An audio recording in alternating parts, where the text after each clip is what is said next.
First law, cause and its effect happen at different times. From cause to effect needs a certain period of time, which can be observed in the practice of farming. A melon seedling planted yesterday takes several months before reaching ripeness. There is no way they can be harvested in a few days. Likewise, our good deeds might not immediately receive good rewards. It takes time for the good effect to materialize.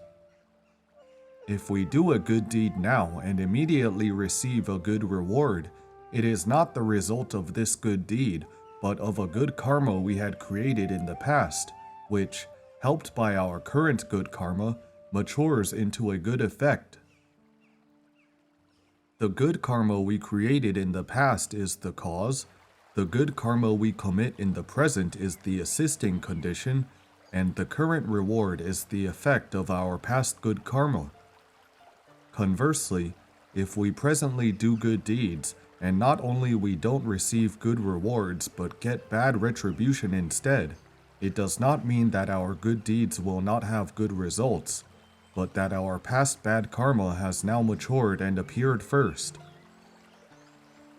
The good deeds that we do in the present act as a barrier condition for the bad karma we committed in the past. Despite the power being not enough to completely prevent the retribution from fruiting, it can definitely weaken the bad retribution so that our bad effect is alleviated. If it wasn't for the good deeds that we are doing, the bad retribution would have become worse.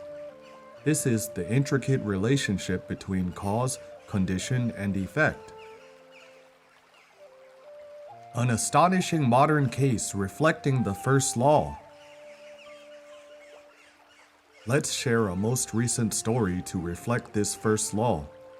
This case happened in 2022, August 21st, in California, the United States.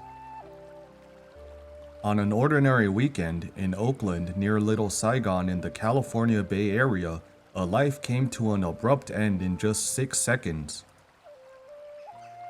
A Chinese female dentist, Lily Xu, was killed. At the time of the incident, her boyfriend Nelson Xie was with her.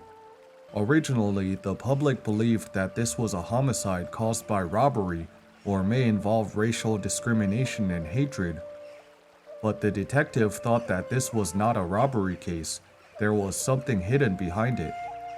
He found many suspicious points through the video and collective information. After 2 months' investigation, an astounding twist and turn shocked everyone. The Oakland police held a press conference announcing that 2 people had been arrested. One was Nelson Xie's tennis coach, the other was jaw-dropping to everyone. Nelson Xie, the boyfriend who had been in a relationship with Xu for 15 years. This was actually a case of contract killing. Just hours after the Oakland police press conference, there was even more shocking news. Nelson Xie hanged himself in his cell. Everything happened so suddenly, everyone was guessing, why did Nelson Xie want to kill Xu? Was it for money? Or was it a love issue? In the end, both possibilities are denied because Nelson Xie himself owed tens of millions of dollars, and it was unlikely to be a love issue either. Nonetheless, the answer has become an eternal mystery due to his suicide. Now we have learned Buddhism, we know that everything has cause and effect, and that cause and its effect happen in different times. In this case, the cause was likely planted in a past lifetime, and the conditions were in place today. It also explicitly demonstrated to us that there is no way for us to see from the superficial phenomena that our creditors are taking revenge on us. They can lurk by our side for years or even decades. If they don't have an opportunity in this lifetime, they will still take action in a later lifetime. This bewildering case really offers us a great lesson. That is to say, karmic creditors do exist. It was by no means fortuitous that Nelson hanged himself, but highly likely caused by the revenge from his creditor. The reason many people do not believe in causality is because they do not understand this universal law, especially when they see evildoers remain at large and still enjoy his fortune and being a bully, while people who have done good deeds do not receive good rewards, but still live in poverty and suffer bitter retribution and indignity. As a result, they deny the law of causality, thinking that there is no retribution for evil deeds and no karmic reward for good deeds. As such, who would be so foolish as to do good deeds? It seems true that in today's society, most people view those who do good deeds as fools and think it natural to be selfish and egoistic. This is because we are too short-sighted to understand the principle that punishment may come late, but it will eventually come. People who created big fortunes in their past lives, even though they have committed many sins in this life, can still be enjoying the fortunes that they had accumulated in the past. They have not used up all their fortunes, so they can continue enjoying them. After a decade or two, when the fortunes are used up, the bad retribution will then appear. So the law of causality will never go wrong.